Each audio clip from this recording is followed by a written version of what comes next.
Miss Pesendo Avinci is a young lady from Atemeta village. Look at her eyes. She's shining. She is an orphan with a beautiful heart. The parents mysteriously disappeared after her birth. She loved to behold things while looking at a leaf for a long time, like someone whom have lost her sight. Without blinking, after some time, she will start saying some things communicated to her by those objects. Yes, she hears things. Look at how close her ears is to the trees and the leaf. No doubt with you, you will discover that she hears things. She will tell you, these things want to talk to us, but no one pays attention to them. Attention to trees and objects? Well, you must not be serious.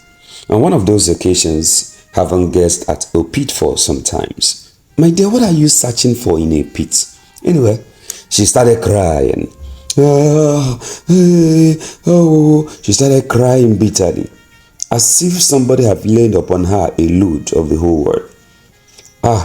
People, the few who cared, came to inquire why she was crying, because they have been looking from afar. Not that they were going to do anything regarding her bitterness, but to feed the itching ears. As they approached, they also looked into the pit to actually see if why she is crying is coming out from the pit. She increased the tempo of the cry as blood was flowing out from her eyes. Immediately, the sucker wheel sinked that they were gazing on, taking with it two of the persons who came to sympathize with her. Kai, what a tragedy. How can somebody meet her death simply by doing good? God forbid. Immediately, as those people were swallowed up, she ran back to her hut, while the rest remaining also ran away, while others were also running away to their various places. This ugly incident kept happening.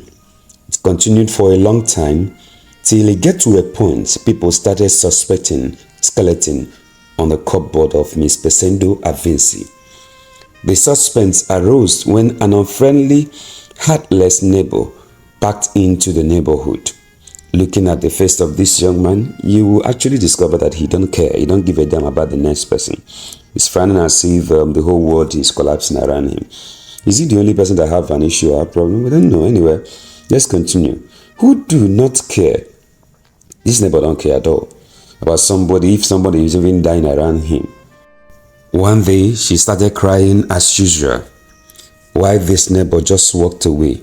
Several passers-by pleaded with her to take heart and stop crying, assuming she was crying because of her lost parents. But their words did not hold any water.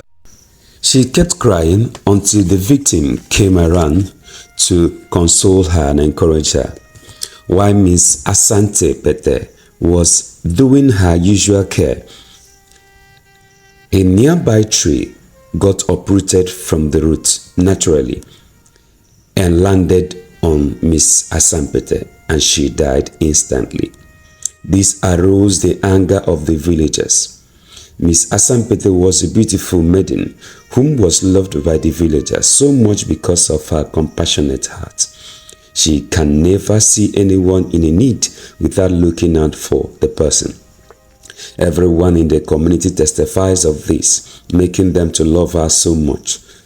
As this ugly experience took place, the youths gathered, for it did not take time for the news to circulate. Bad news circulate easily. They came around, carried her on their shoulders, and moved around the village with palm trees and other leaves, expressing their anger. They blocked the roads, falling down several trees, just demonstrating that a beloved one is gone. They were chanting a war song. That war has called, calamity war invited, pain war has not, Peace let coward salt. That war has called. Calamity war invited. Pent war announced.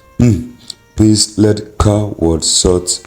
They sang as they marched to the palace. On getting to the palace, the king was shocked to discover the so-called victim of death who is being ranted about is his daughter. That was when it was open to everyone that she is a princess who secretly leaves her palace guards and servants, disguising herself to enter the village just to help the poor. Asampete was the secret cover name in order not to be known. Accorded much of those facial hypocritical respect she avoided. Her real name was Princess Egevin. The guards and the female servants whom were meant to be following her wherever she is were beheaded immediately as the command was given by the king for such failure that cost the life of the princess. The king, after inquiring from the youths, sent his security men to fetch Miss Pesendo Avinci, while the native doctor, whom have sensed that the atmosphere has been eclipsed, came uninvited, as it was the appointed time for some mysteries to be unveiled. Miss Pesendo was commanded to confess. She refused, no matter the beating that the villagers and the angry mob and the youth and the security were beating her, and the torment did not get to her. As the native doctor arrived, he instructed them to stop, informing them it will be a waste of time. He informed everybody who will be thinking that Miss Pesenda Vince is a witch, that she is not, but that the only issue is that she communicates with the non-living things and semi-living things together alike, like trees, nature, and the earth, and that both have a covenant. Both Miss Pesendo Avinci and the non-living things have a covenant not to divulge their secrets, which they confide in her. Hence, she will have the informations that things ugly will happen ahead of time to be committed by this natural, but will not communicate it or say it out to anyone, for they will cause her to be temporarily dumb at those times these things were happening. And to worsen it, nothing will stop it from happening. So all those cries are the only way she will express the pain within her, which she cannot utter out. Ah, what a situation. Regarding the beat, he told them, once anyone is coming close to her with the intention to beat her, her body will automatically turn to a tree, so no form of beating will touch her. Secondly, she cannot be killed, as her life is seed in a particular vine in the center of the forest. The king, after hearing all this, his heart was appeased with that of the youth, and she pitied Miss Pesendo Avinci on the situation she found herself. Miss Pesendo Avinci was taken by the king and kept in his house. She was taught to write and read, so that when such occurrences is about to take place, even though they may cause her to be a bit dumb, but while she is bittered within, she will put it on writing and circulate it. At least those victims can read and find a security place. Thank you for listening and watching to the end. African Relaxing Tales of the G's. God bless you as you subscribe, like for more.